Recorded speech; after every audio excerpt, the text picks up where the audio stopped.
Check, check.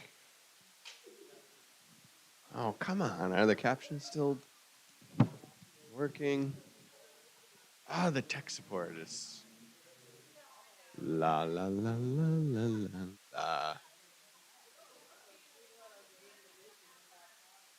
Toggle captions. Toggling the captions. Captions have been toggled. Okay. Good evening. Good evening.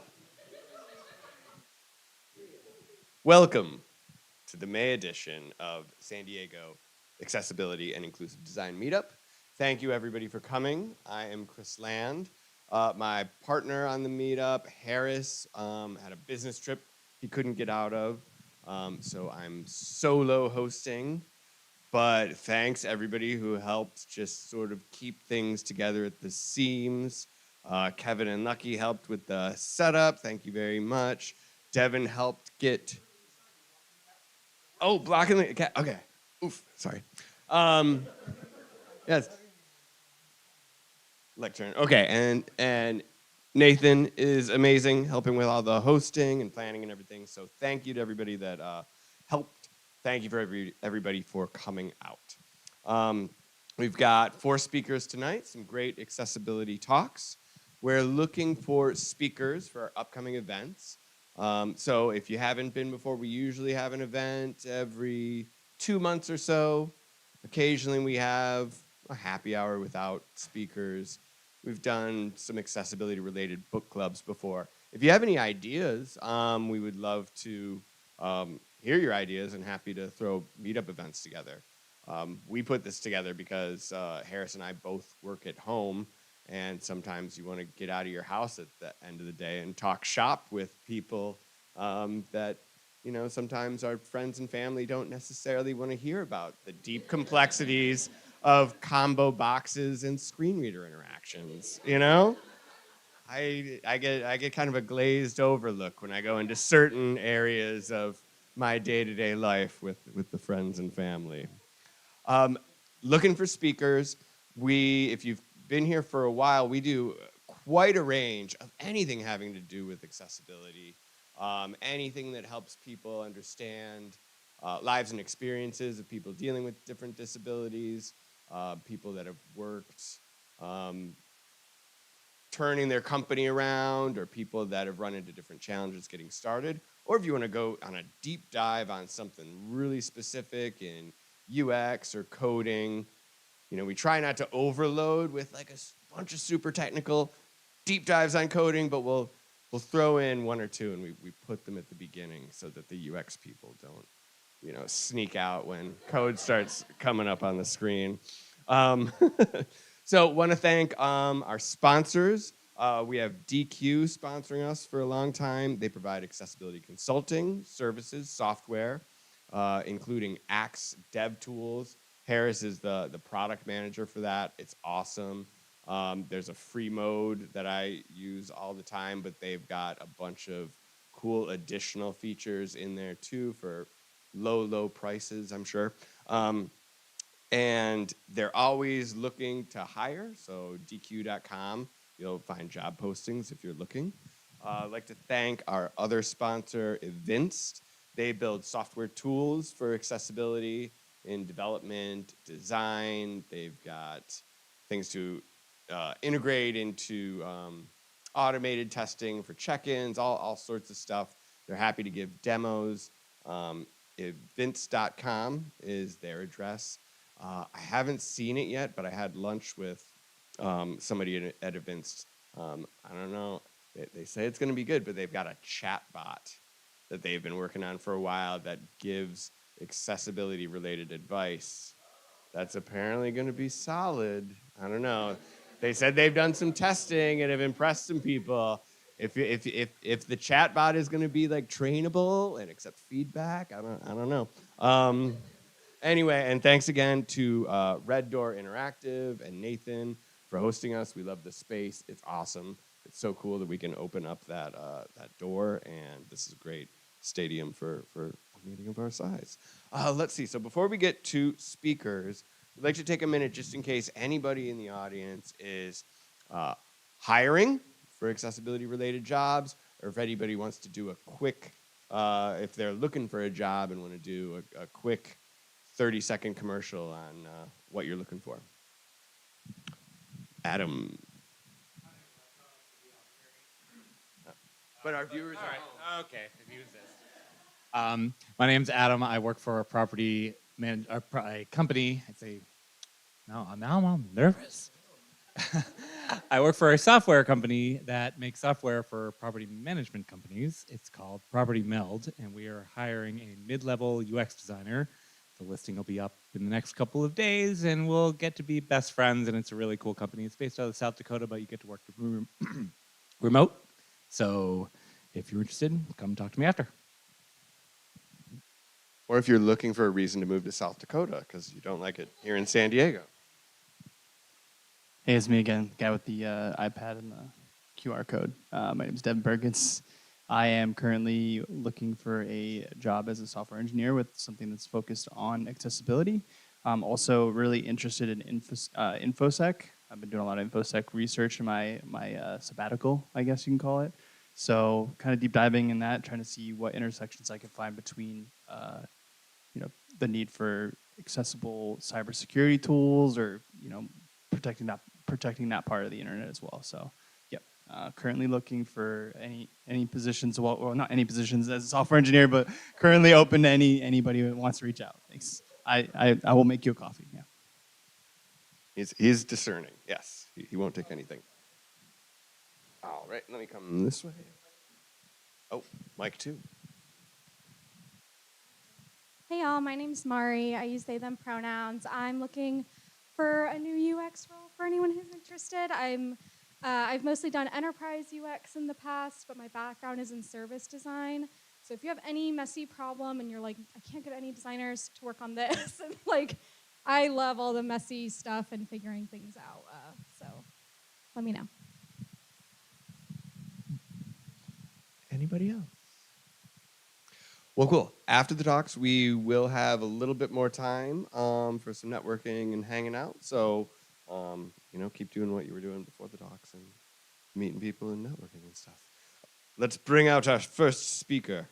Ricardo Rodriguez is a web developer and accessibility consultant. He uses his lived experience as a disabled individual to help make products and services more accessible. In his spare time, he can be found making YouTube videos around video game accessibility or streaming on Twitch to increase awareness of accessible video games. His talk tonight will be how video game development can benefit from accessibility. Thank you, Ricardo. And let me switch to Tech Guy and get his slides up.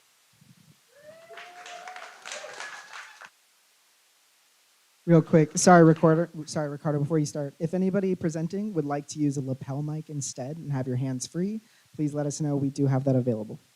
Oh.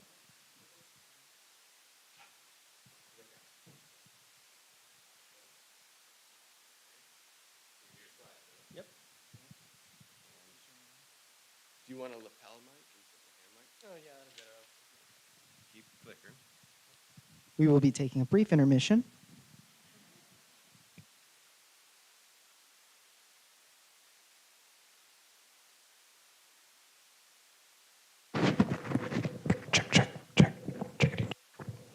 Okay, put that in a pocket or something.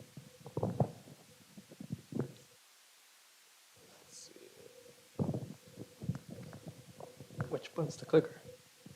That one, I think. Oh wait, maybe this should be on. Yes, turning it on. Okay. And then if anybody does have questions too, please raise your hand, wait for the mic so that when you speak into it, the captions will show up for anybody watching at home or for the recording in the future, and I'll bring it out to you. Thanks. Turn on my timer. Make sure I don't go over. Start. All righty, let's get this started. First up, the boring stuff. Fair use notice. This presentation is for educational purposes only. copyright disclaimer under Section 107 of the Copyright Act, and yada yada. Skip that part. Now, the real fun part. It's been known that people can have adverse reactions to flashing lights or potential seizures. So if you are unaware that this might affect you, please consult your doctor before playing video games, as we don't want you to be affected by that. Alrighty, now to get to the fun stuff, disposable income, right? All right. So it's been estimated through a report from the, where is it? Oh, I don't know what I'm reading. A report from the Organization Advancing Evidence Improving Lives found that disposable income for working age people with disabilities is about $490 billion. And with that much money on the table, one thing that I've always asked is, why don't video game developers want our money? It's just sitting there. They don't want it.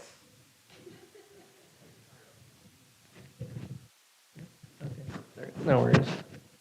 So one of the reasons why that might be is because there is a lack of knowledge on how to make video games accessible, just like with other products, whether they be websites or mobile apps. So let's take a look at one of these videos. We'll see if it plays.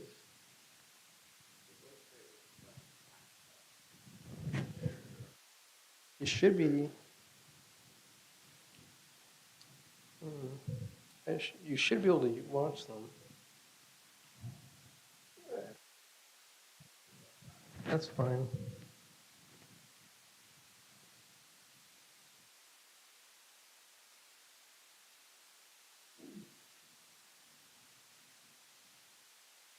And,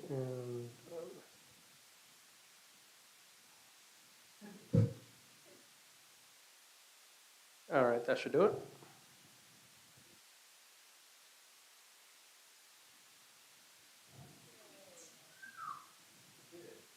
All right, so now let's see if this will work.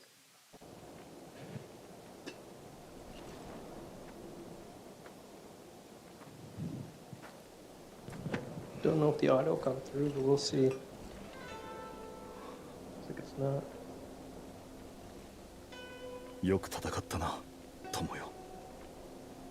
貴公の戦いぶり、実に見事だった。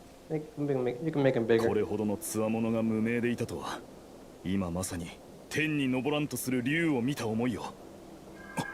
Now there's a problem with that scene.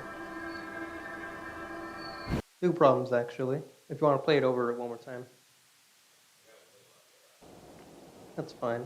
The key thing we're looking for is just the captions. "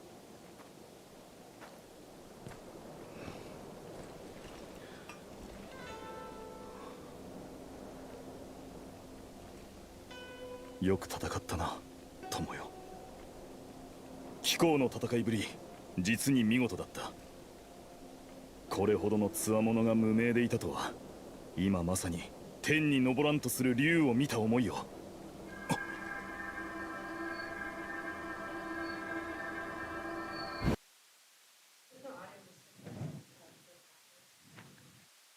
Yeah, for that one there isn't, but essentially it's just the main character giving the helmet over to a non-player character, stating that he is a good warrior. Now, for contrast, let's take a look at the second one.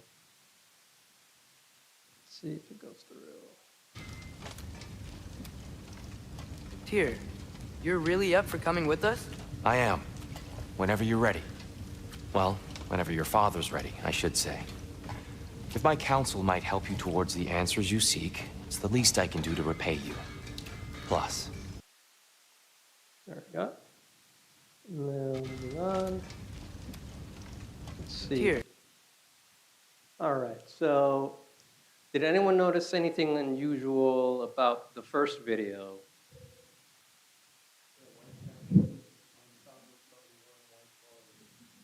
Yes. Feel free.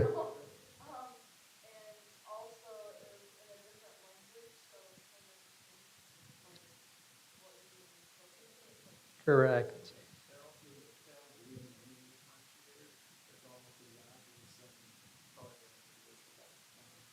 correct. So.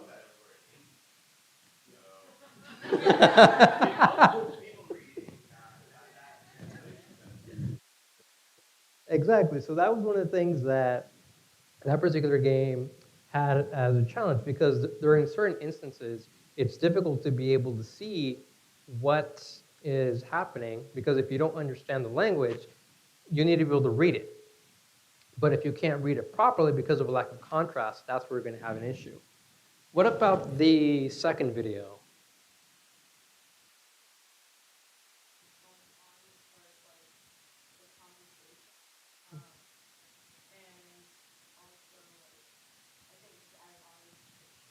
Okay.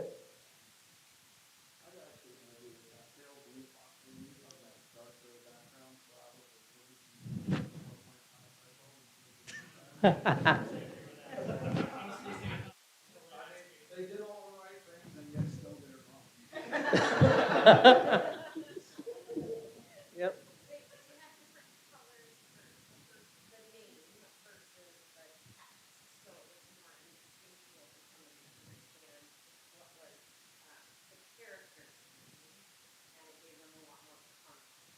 Correct. So it is a lot easier to be able to read that. I just put those settings for something else, so it's what I had saved.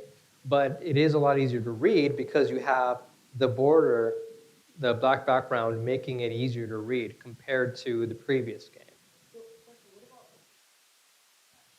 So that is not something that you're able to change within the settings. It's just there for whatever reason when they developed that part of the game, they decided we're going to put it up here instead of at the bottom where they should be.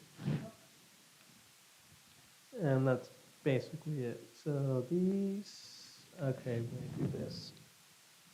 These are like the last two, so.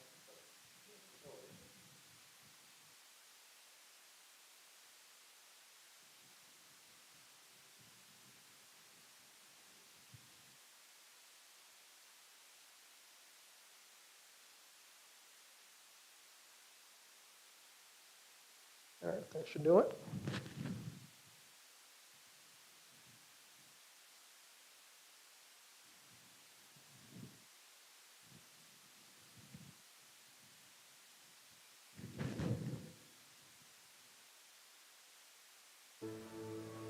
Map. Quests. No assignments.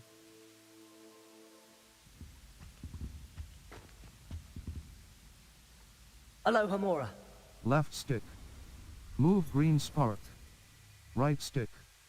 Move red spark. Circle button. Back.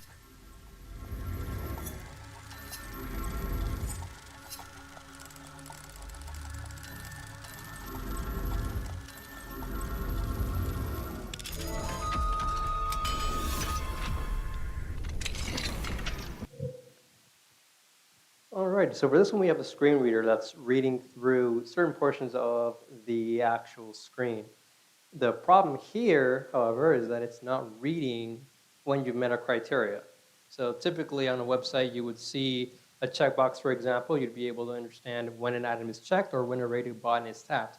Here, for myself, I was expecting the same sort of performance, and I didn't get that. So it's difficult to be able to figure out when you've met the criteria to unlock that feature of the game. And it's troubling because that feature of the game where you're messing around with the lock is a core mechanic of the game. You have to complete it in order to play through the story.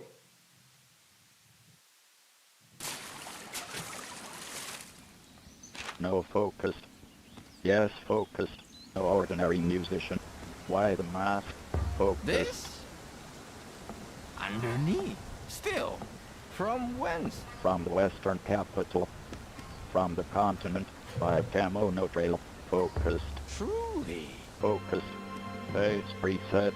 Focused. Focused. Focused. Focused. Selected. Focused. Irises. Focused. Focused. Focused. Size focused. Right eye collar focused. Eye collar focused. Right eye collar focused. Right eye collar focused. right eye color focus. Yes. Something I noticed too with the sound of the voice is if you're playing a game and it sounds very muffled, it doesn't, it's saying something, but you can't really make out except for every other word that it's saying. Yep, that is correct. This is one of the games, someone actually asked me to make a video specifically for that game to review the accessibility, and I got so upset when I reached that part. That is literally the beginning of the game. And I cannot figure out like what's happening because nothing is being read. You know, on a website, when you change something or you change a meter, you're able to understand, hey, this is the new value. It's at 20, now it's at 21. You don't get that with this. Map.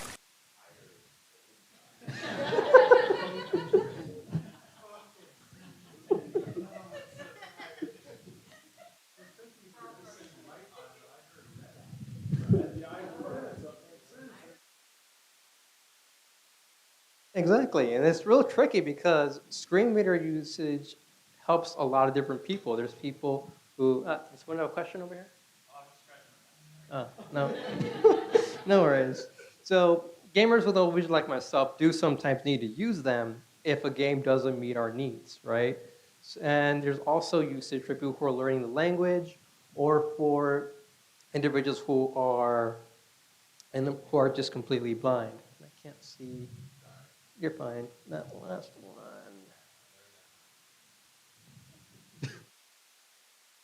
And then, oh, last one.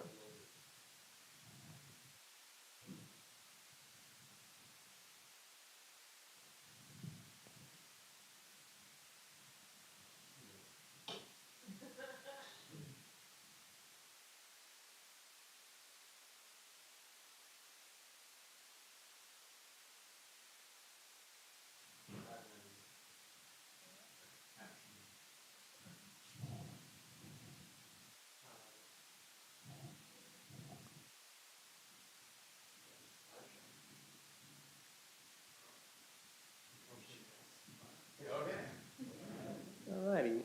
And then, cool. Got him back up? Why would you come out this way alone, lad? I had dreams calling me here. Dreams. Hey, try using your blades to pull this down. Please. Nice. I love that little guidance. So for me, having a little bit of guidance helps because you're being told what to do. If you can't figure something out or if you have ADHD or some sort of cognitive challenge, you're given that little bit of guidance to say, hey, this is what you should do in the game. And you don't get stuck, you don't get frustrated.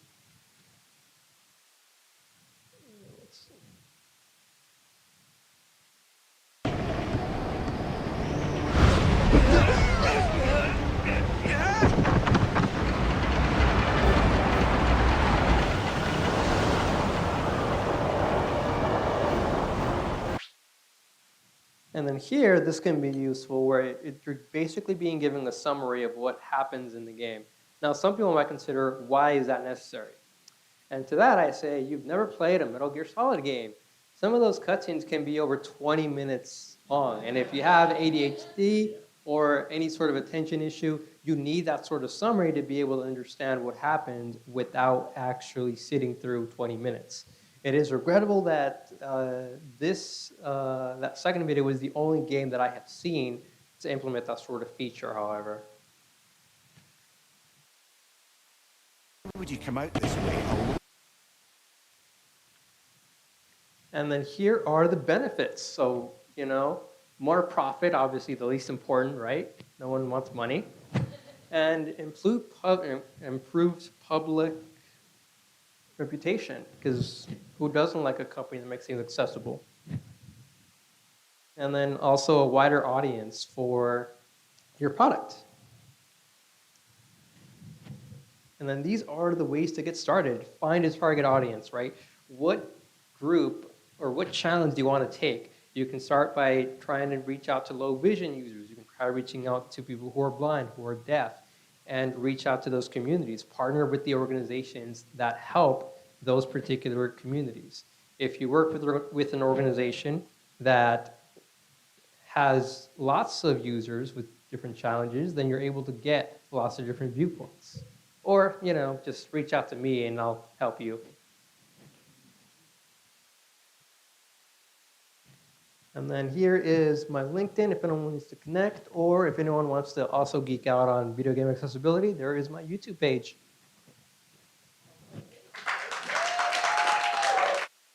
Thanks, Ricardo. We have time for a question or two. Devin.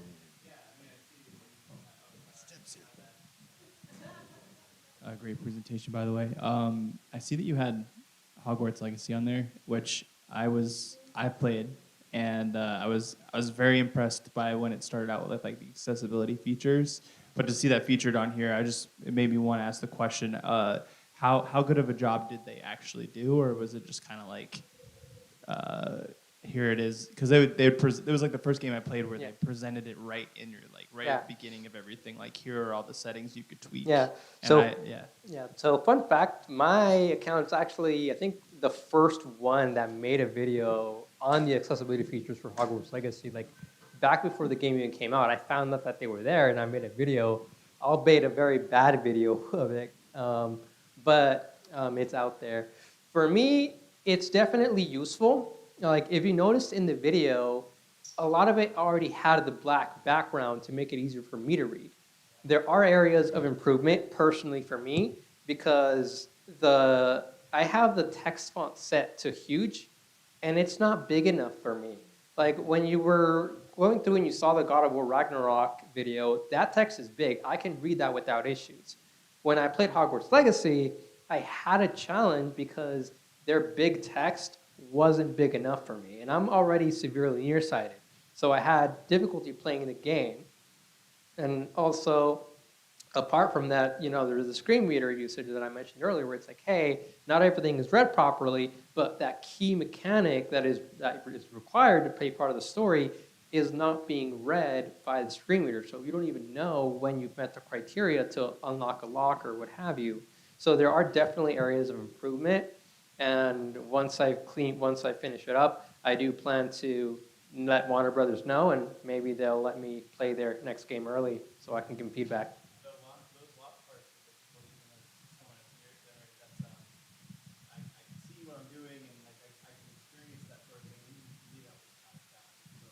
Yeah, because for me, what I notice is the audio sound that plays, it's very, very low. Like there's an audio that plays when you reach the criteria to unlock it, but it's so low that if you have any challenges hearing, you may miss it completely and just keep going around in circles. Yeah, it looks tricky to me. But their navigation was pretty good, though. I like that part. So my question is, what is the accessibility community doing now to address this with the gaming industry? So that really depends on what platform you're gaming on, from what I've seen. So typically with Microsoft, they're really pro about being more inclusive, about making more controllers and products and really including people with disabilities in their workflows.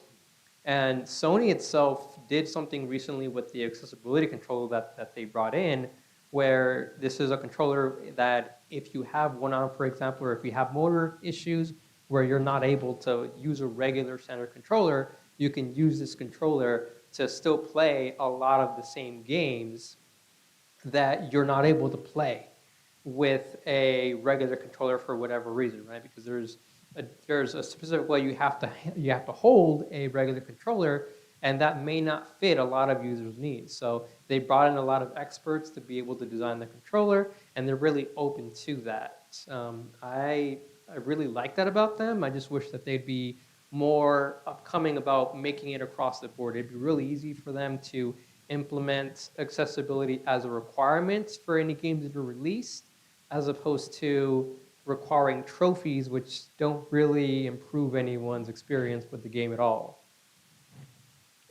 Okay, quick question. We got to move what has been your experience with gaming? Like, have you found gaming to be accessible and fun, or how do you navigate challenges in your day-to-day life when you play games? So for me, it really depends on the publisher. Because again, right now, at least with Sony, which is what I game with, there is no requirement for games to be accessible, which I believe that there should be on a base level. So right now, it is up to individual gaming companies to bake that into their product, into their video games.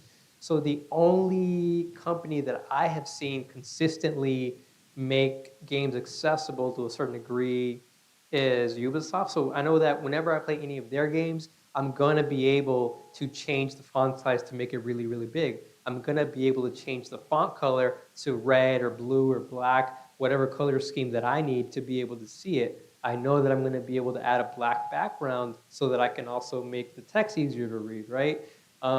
And I know that it's really gonna depend on what game I'm playing, what company makes the game, and things of that nature, because not every company is on board with that. As you saw in some of the earlier examples where you couldn't really read the text in that initial video because there was no background to it. So it really just depends, because every company right now is kind of doing their own thing, and it just makes it difficult.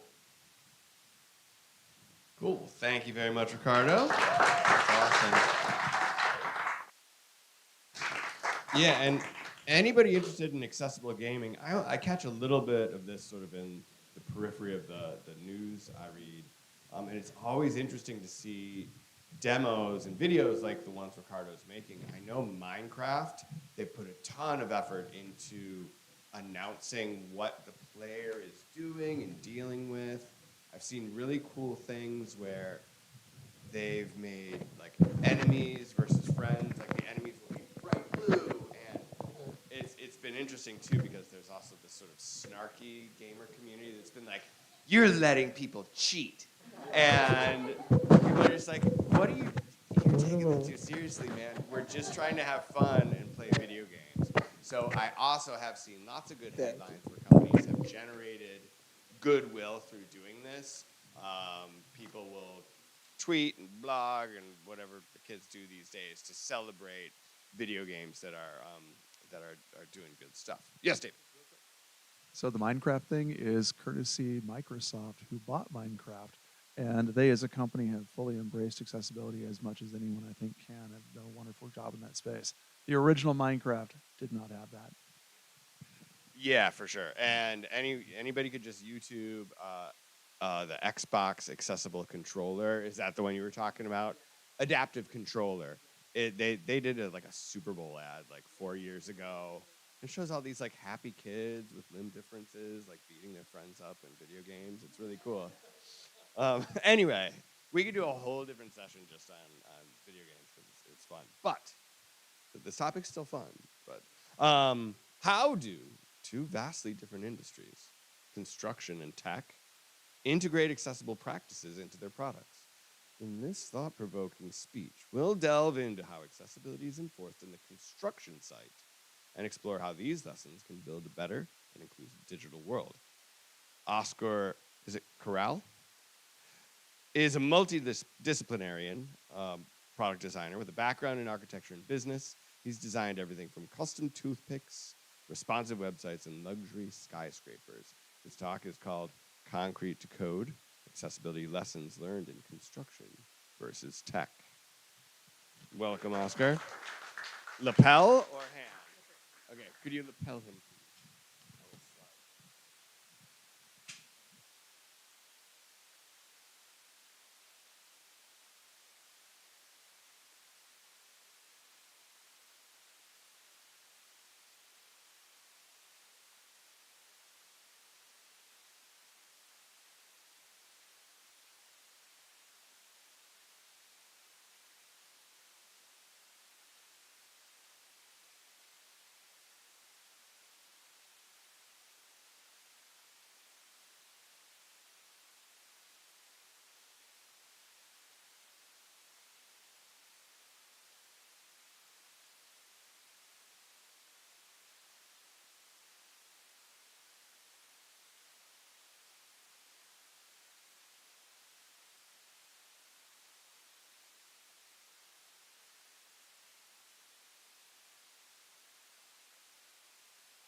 Testing, testing. Can everyone hear me?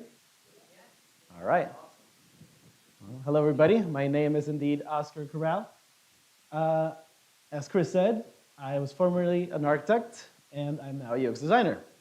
So the reason I'm here speaking to you today is because in architecture, as well as in the construction industry, accessibility is federal law. It's required. It has to happen. And I took it for granted because that's just how it always was, at least in my experience. So switching into UX and in tech, we all know, accessibility has varying degrees of success, like Ricardo said, depending on the company. So my intention for this talk tonight is to give suggestions and recommendations on how we can all advocate better to have accessibility become more and more so a reality in the tech world, in the digital world, because I feel we don't want it to become federal law as it is in construction, and I'll explain why. So, there we go. So the ADA, the Americans with Disabilities Act, it's the federal law that makes accessibility mandatory and defines the rules and regulations. So it creates a lot of social good by prohibiting discrimination to the differently abled, mentally and physically, and because everybody should have equal access to all built spaces. However, when the ADA was signed into law, there was opposition to it by business interests because they thought that it would incur unnecessary costs. And I have to say, construction is expensive. However, it went through, and it is now the law of the land, but I use this as an example of what you want to avoid when you make something into law that is punished instead of encouraged. You will create opposition by nature. So don't get me wrong, the ADA is amazing, it does great things, and especially it prevents things like these. The picture on the left is self-explanatory. The picture on the right is Braille that is flat on the wall. There is no texture to it. So this is what happens when there's no rules or regulatory body to instruct how to properly do accessibility. So the ADA is in charge of setting the rules, defining inches, feet, materials, etc., so that ramps are properly accessible and Braille is readable, and many, many other situations. So, however, the ADA is still a law. That means its main tool is punishment through enforcement. So, in other words, it doesn't have to be this way. That might as well be the slogan, sorry it's small on the screen. The slogan for the ADA is be accessible or be punished. It doesn't have to be this way for web accessibility, and I'd like to explain how we can create incentives towards this. We as people avoid punishment, but we also respond to positive incentives only when we understand the benefits. So the challenge is, how do we explain these benefits in our workplace? I assume most of us work in a place that creates digital products. So how can we implement accessibility without having to force the change through law and create resentment? We'll explore these concepts together. I'm going to go back to architecture. Architecture is really old. It'll make sense in a minute, I promise. So the oldest surviving book about architecture is 2,000 years old. And this is a quote from that book. It says, "The ideal building is well-built, useful, and beautiful." Things that also make sense when talking about websites and apps. It has to be well-built, useful, and beautiful. And it makes sense because good design is based on serving the human experience digitally or physically. Now, that book, and architecture as a concept, is at least 2,000 years old. The US and its laws are about 250 years old. So anybody want to take a guess how old the ADA is? The laws that require accessibility in the built world.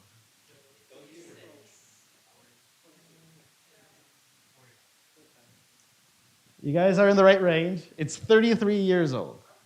So in the scope of humanity building places, it's fairly recent.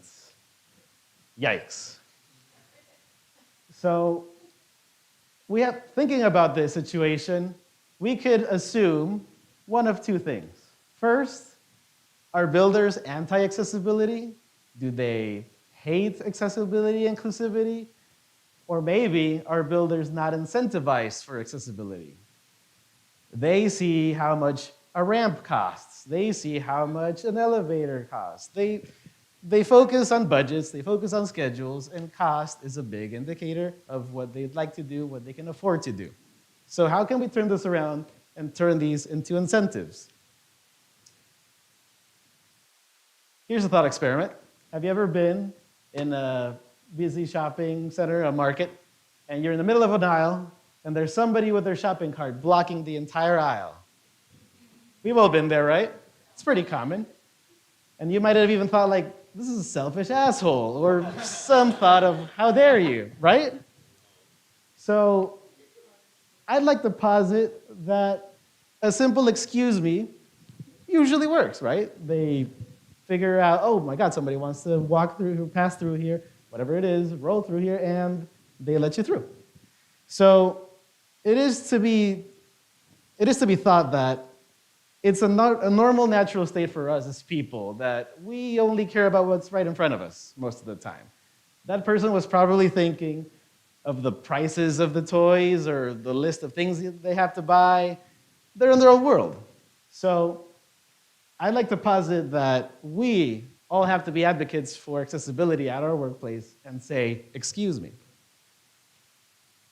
Our first recommendation is, sorry, one second. We should all say excuse me at work in terms of accessibility.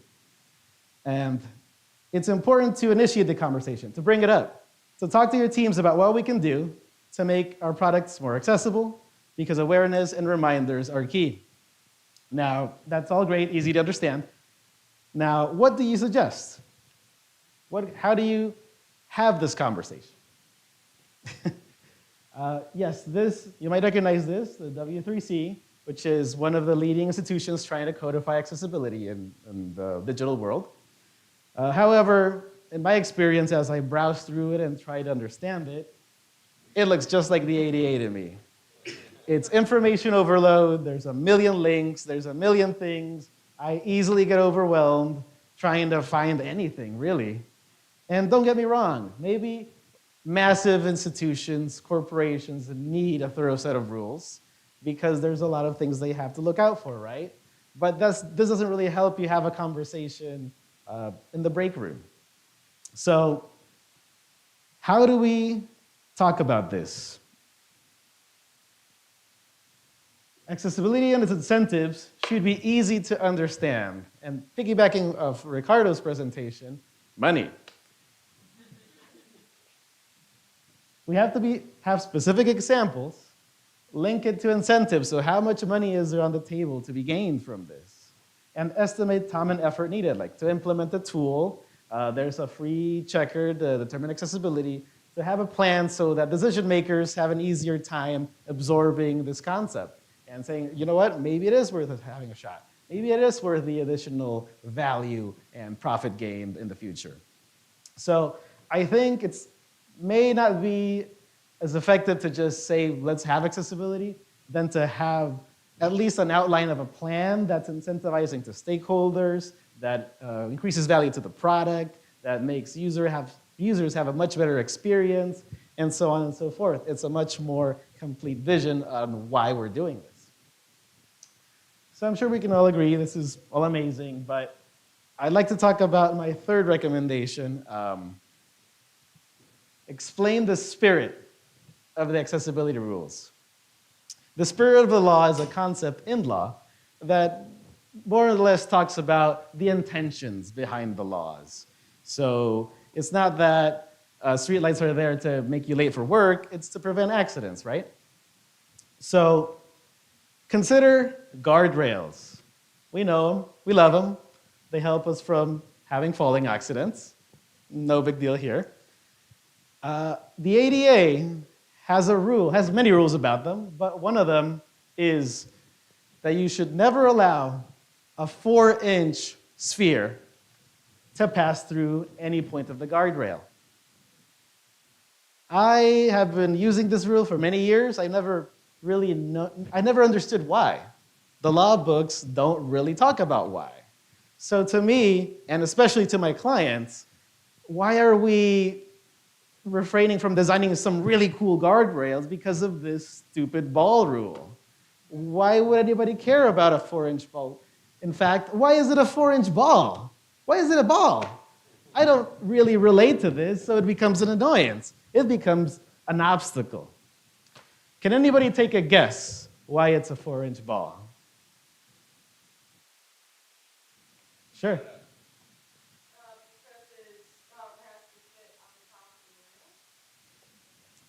It's a good guess, but that's not exactly the reason.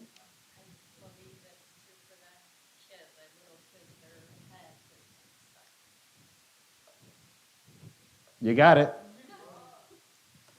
The average head of a baby at birth is slightly larger than 4 inches in diameter. So here we are all obsessing over the stupid 4-inch ball, where all this time we could have been thinking about the safety of children. So effective accessibility laws are meant to protect everybody, but if we don't really relate to those who we are helping or protecting, we're not going to get as much buy-in. So, I explained it. So which one do you relate more to? Which one do you care more about to design for? A 4-inch gold sphere. Exactly, it's solid gold. Exactly. Yeah. Direct revenue, that's right. About 5 on the black market. So I think you understand the concept, right? We have to explain the spirit of the rules as well, because without that human connection, without that importance of who we're doing this for, how are we helping them, and how is this going to create better products, a better place for everybody, and a better experience, either if it's digital or a physical space, it's as important as the profit gains, because we're people. We're very interested in what's in front of us, and if we don't plant that idea, if we don't initiate that conversation at work or with our peers, it doesn't have as good odds of happening. So in conclusion, here are my recommendations again. And I'd like to say that the ADA is amazing. I feel like we're all better off with it. However, I believe we should not wait till a government institution saves us all from ourselves in the digital world, because it's heavy-handed, there's a lot of issues, even though it's a better good. So let's all be advocates. Let's all try to be more accessible in our own work, with our own teammates, and with our own products. Thank you.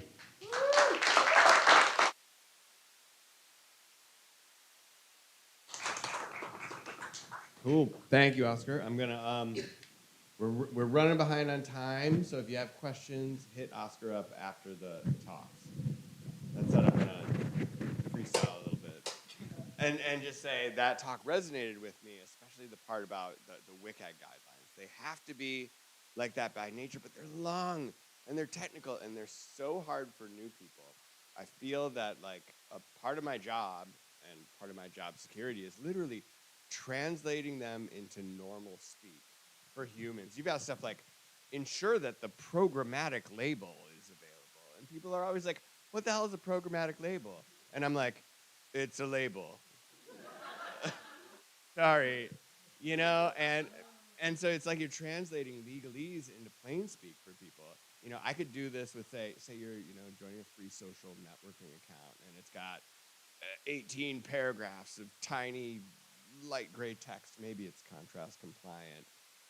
And my job there is to be like, look, you're giving up all your privacy and they can track you now. Click here if that's cool. That's my job, pretty much.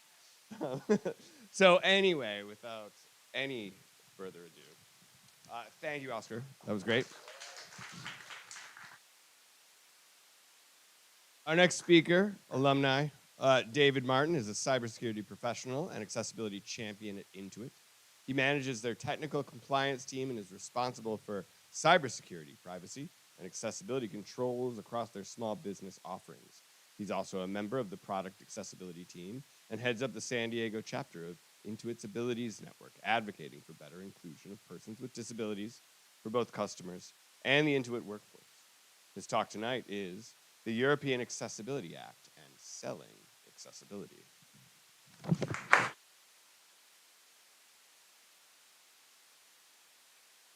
All right, real quick, so we're getting slides loaded up for those of you who can't see me. I'm a 60-year-old Caucasian male with short hair, blue polo shirt, blue jeans, lots of visible tattoos, and in a wheelchair. So yeah, I'm a boomer in a wheelchair. And I'm doing accessibility, what the hell. But it actually is near and dear to me and was before I was stopped walking. Real quick, before I start, just to poll the room so I know where people are starting from. How many of you work either full or part-time in accessibility? Okay. How many of you work in corporate America and want to move into accessibility? How many of you are early career trying to get into the tech world? Okay, cool. Good mix. And I say that because this is the European Accessibility Act, the EAA, and selling accessibility. What I mean by selling accessibility is, and the people who work in accessibility will understand this, it took me less than 2 weeks. I work for Intuit. We make QuickBooks, we make TurboTax. I'm on the small business QuickBooks side. It took me less than 2 weeks to get my executive team to say yes to implementing WCAG 2.2. Eat that. So, and I want to thank Ricardo and Oscar for actually touching on 2 points that are key to enabling that. And that is tying it to profits and incentivizing and communicating why something's important. Not necessarily because it protects baby heads from fitting through railings, though. Why it's important to the one thing that companies care most about, which is money. Every company has values. That's great. But you need to sell them a story that relates to money, either making it or keeping it, if you want to get anything done. And if you can wrap that in, it matches our company values, you'll get a yes. Okay, that's the TLDR of this talk right there. Okay? and the reason I asked how experienced people are is I wouldn't have been able to do that if I'd started my career in accessibility. For better or for worse, most people in accessibility are values driven. And I totally respect that. I benefit daily from the value being expressed in accessibility. But what makes me successful in getting accessibility work done is having ground out for decades in corporate America, working in security, convincing people to do things that weren't popular. Because I've been doing security since before anybody talked about it. So, we're going to take kind of a quick cruise through here. Hit me up with any questions afterwards, and I got to see which button is which, because I can see y'all with the glasses, and I can't see this with them. So, who am I? Paid versus passion. Yeah, I've been trying to figure that out for years, talk to my therapist. I work in security. I manage a team currently of 6 people. In the 7 years that I've been into it, I went from an individual contributor, running the entire department by myself, to now having a team of 6 people reporting to me. We've also got about 24 consultants who work with us as well in the cybersecurity and audit world. Done pretty well at the company. At Intuit, security as a whole is roughly 400 people. We're a 20,000 person organization. The accessibility team is 4. It's a 100-to-1 ratio. Guess where the money is? Useful to know. Perception. Because of the programs I run, I literally oversee the security compliance controls for $4 trillion of money movement every year. I oversee the cybersecurity controls for 6 million customers. I got my whole program for WCAG 2.2 taken care of in 2 Slack messages and 1 presentation. Just took me 2 weeks to gather the pieces together. And this is important because I have budget. I have access to senior leaders at my company that my accessibility doesn't. The reality is that $4 trillion is why I can Slack a CEO at a Fortune 500 company and get a response in 5 minutes. And I'm just a manager. I'm not a director, I'm not an executive. But because of what I do, my value is perceived differently. And everything I talk about brings that value with me. So if your early career, I would actually recommend, if you don't have corporate America experience, while you love accessibility, it might not be the best place to start. To build your reputation, to build your brand, so that people will listen to you when you bring stuff to them. Because unfortunately, as much as I love the ADA, executives don't hear it well. They hear you're crying about the wounded puppy. You're not talking money. I know how to talk money. I have corporate partners all throughout the company. I work with product development, I work with security, I work with GRC, which is governance, risk, and compliance. If you want to segue into accessibility, great place to start because you'll learn how risk happens. Again, companies care about money, making it and keeping it. Those are the two most important lessons you'll walk away from this with, right there. And of course, I work with internal audit and the accessibility team because I am an accessibility champion. Officially, I get to spend 10% of my work week on it. It's probably closer to 60%, but let's not tell my boss that. She's very understanding. So, the European Accessibility Act. This was the crowbar I used to get WCAG 2.2 accepted.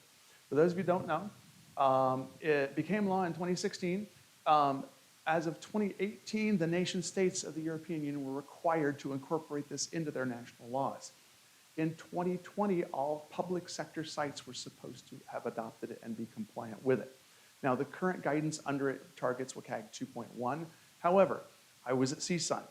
I was talking with Klaus Hochner, who is from Accessible EU, which is the public face of the EAA, which is doing all the marketing stuff around it on behalf of the European Commission.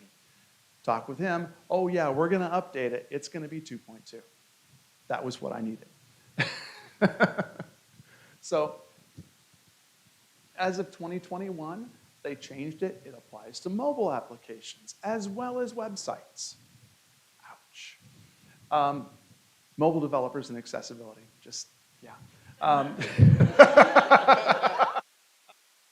So, what's in scope? Any business with over 10 staff, okay? And that makes over 2 million euros a year. Now, if they're under 10 staff, what isn't obvious in this is the web hosting company is responsible for their compliance. Intuit bought MailChimp that provides small business web hosting. Guess what, y'all? We're in scope. So, websites, mobile, and hardware devices like ATMs and the like. Now, there's going to be some guidance for things to, age out on that, but it's going to apply to the physical infrastructure as well as the virtual infrastructure, which is key. They also outlined a whole bunch of businesses. If you've never, I'm not an attorney, but I argue with them for a living. So, no, I really do, and I'm very effective at it. I rarely lose. I'm competitive too.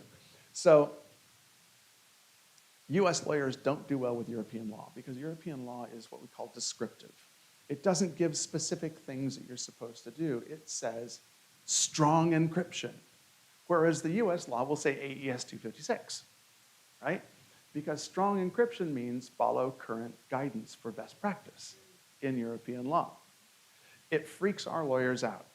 Our company was relying on a US-trained attorney who didn't understand how the European law works. Much of my family lives in Germany. I've grown up around this stuff. I understand it intrinsically. Which is why I went and talked to Klaus at CSUN, because I know he'll tell me the truth. European Accessibility Act becomes enforceable on June 28th of 2025. So for those of you working in corporate America, how many of y'all are talking about this one yet? Because if you have European fronts, you need to be. It's a big body of work. So, current state of accessibility law. Government adoption. Ignore the US. The DOJ's got a proposal. It'll come live someday. Right? WCAG 2, yeah. Let's face it. Currently, the EAA, as I said, it is 2.1, but I have it from talking to a member of the European Commission that it will be 2.2 by the time it's enforceable, and it is 2.2 AA. They are not doing the 80% fudge factor. They are doing 100%. They mean it. The UK has announced that, oh, I put the wrong date. It's actually October of 24. As of October of this year, all their government websites will be WCAG 2.2 AA. So you know that's what they're going to be enforcing, because if they had to do it, they want you to do it. Fines are determined country by country. Germany right now, the fines are capping at about 100 euros. However, in Germany, you will also lose your CE mark, or you will receive a cease and desist, which means you will not be allowed to sell your product in Germany. Do not be a repeat offender. They mean it. Ireland has introduced the individual right of action, and both the company and your executives are liable to be taken into court by any individual in Ireland who finds an accessibility flaw in your web presence or your mobile app. They're not joking around. Spain, God, I love Spain. Spain has already used GDPR, that lovely privacy law we heard so much about, to pass a $1 million fine for data not being accessible. Europe is not joking around. Thank you. All right. By the way, this should be shareable out. I've included resources. Eulex is a website where you can look up the current status of all the different countries adopting things and all kinds of adoptions of any European Commission law. It's a wonderful resource for that. And then also the Accessible EU website, which is the public smiling face of the EAA. So we've got a pretty good picture of what the current state is, right? I did press it. Oh, I pressed the wrong one. That's why it didn't work. Okay. By the way, I don't do much in the way of graphics. There are no videos. I'm a text person. That is just to fill ugly white space on my slide. For those of you who can't see it, it's like a road going off into the space. So the way I got this done was I made it easy. Right? The reality is, if you want somebody to do something, do their job for them. It's true. So I outlined a plan where we could leverage an existing tool that we had in-house for reporting all of our accessibility concerns. Okay, it gives our development managers a single pane of view. It actually will show them their accessibility problems right next to their vulnerabilities and their security flaws. They're already working on the second too. It's just one more JIRA ticket. It's lovely.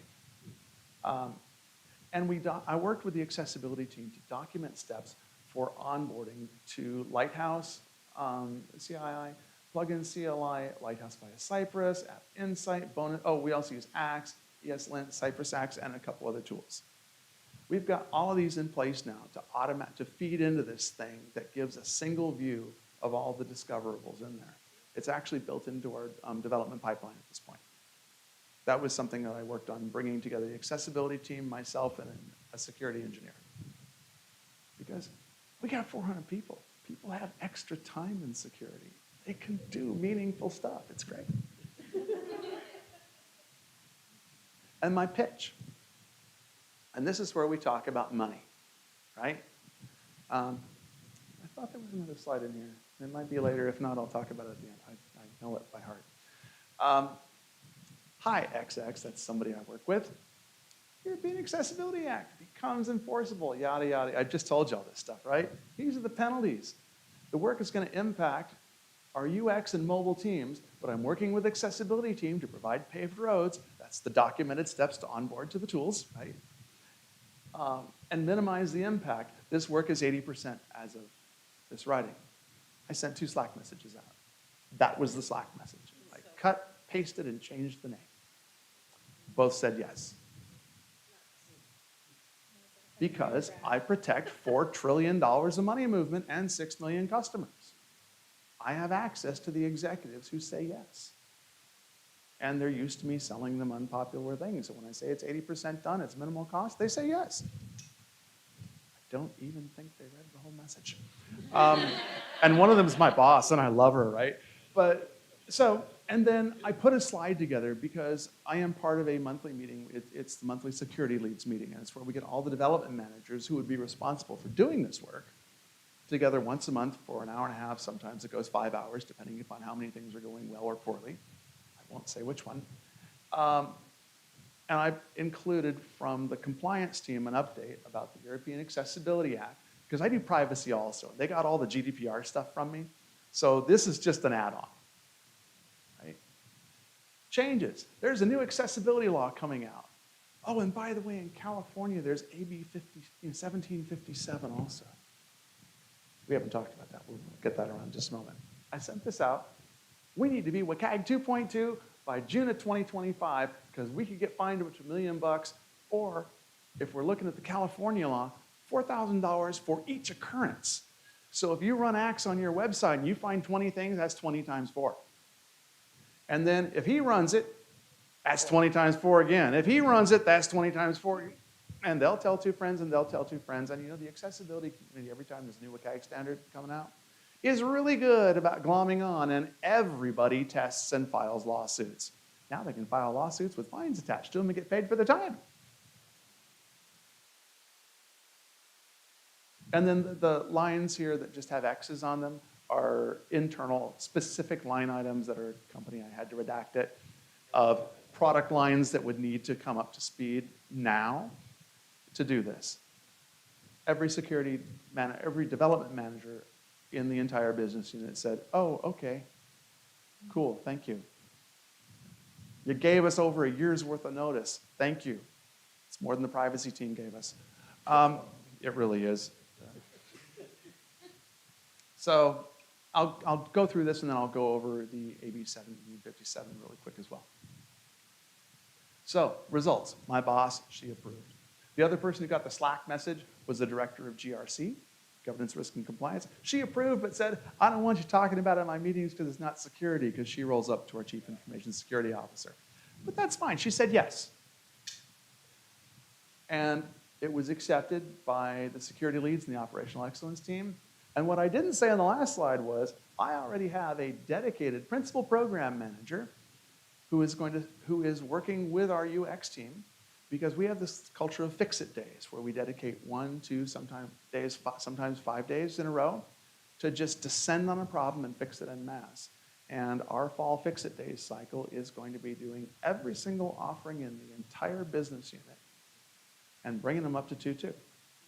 And I've got that on paper for less than 2 weeks worth of work because I could tie it to risk. Money moves mountains. It just does. Now, by the way, the AB 1757, if you're not, are people familiar with that or not? Okay, a lot of no's. It's a California law that's currently in legislature. It's an assembly bill. There is now a Senate bill behind it that is matching it. I just seen a draft copy that will fundamentally up. It's just like CPRA if you're involved in privacy. You know, where the state of California mimicked GDPR and built their own version, the state of California is mimicking the European Accessibility Act and building their own version. It will have reporting requirements for companies where they know they have misses, and it will give them X number of days to fix it. It hasn't passed yet. Currently, we do expect it to pass in January. And once it passes, you will have 90 days. That's sooner than June 28th. But it's a worthwhile thing to follow if you're not following it already. Because that one, when it does, it's not law yet, but so far both the Assembly and the California Senate are in alliance as far as what they're going to be doing. I've seen both drafts, and there really are no changes. And once it hits, it's going to be fast and furious because you'll have 3 months. Currently, it is also, I think, targeting WCAG 2.1. I haven't seen it for about a month because we sent our recommendations out, and they'll send it back to us because we're working hand in hand with it. For those of you who are familiar with the accessibility world, Ted Drake works at Intuit, and I work with Ted a lot. And he brought me into this because it's legal and it's compliance, and that's what I do for a living. And there's supposed to be a cute little question mark on this. It got nude. So that's kind of it. The big thing is understand corporate risk, right? There's reputational risk. There is legal risk. There's compliance risk. There are multiple different categories of risk. Every single one of them ties back to money. Keeping it or not keeping it, making it or not making it. And if your presentation of why an accessibility concern is important doesn't reference those, then you're not speaking the same language as the executives whose approval you're trying to get. Always try to use somebody's native tools and native modes of communication when you want them to say yes. I can go on forever about this, but I'll shut up because I promised I'd actually finish on time. Thank you, David. Awesome. There it is. Oh, We there's found the the question mark. And I will riff on that and reiterate. It's challenging, as many of you know, of trying to get uptake in corporate America. Catch me after I have the mic about problems with capitalism. But the companies need to make money to survive. And maybe I'll work something into a talk, a different meeting. I did a paper and a presentation. The code name was Accessibility for Sociopaths. The print name was Accessibility for Shareholders. Because the fact is, this is how, so think about it. So those of you in the industry, we can get a lot of traction with things like, I don't know, empathy and human rights and equality and being a good person. When we talk to the devs and the designers and we show them the human issue and they're like, oh yeah, shit, I didn't know about that. Yeah, of course I want to do this. But the people that approve the budgets, the people that decide whether your accessibility program has $250,000 or not, they're hired or fired based on whether the stock price goes up or down, whether the revenue goes up or down. So whether they're sociopaths or not, they're in a situation which encourages that kind of behavior, quite frankly. So I love it when I see the laws get strengthened. And I love what David was saying about when you can do a bulleted short message of like, hey, here's how it is. I didn't do it, but I'm the messenger. If we want to sell to these FedGov clients, we have to do this, or we're going to lose out on X million dollars of business, or we're not going to be able to do business in this country. And it's unfortunate, but talking the human rights stuff, the equality stuff, and which we're passionate about, we get caught up on. But it's kind of like going into like British Petroleum and being like, we really need to care about the environment, guys. Really, it's super important. And they're like, yeah, you don't know how things roll around here, man.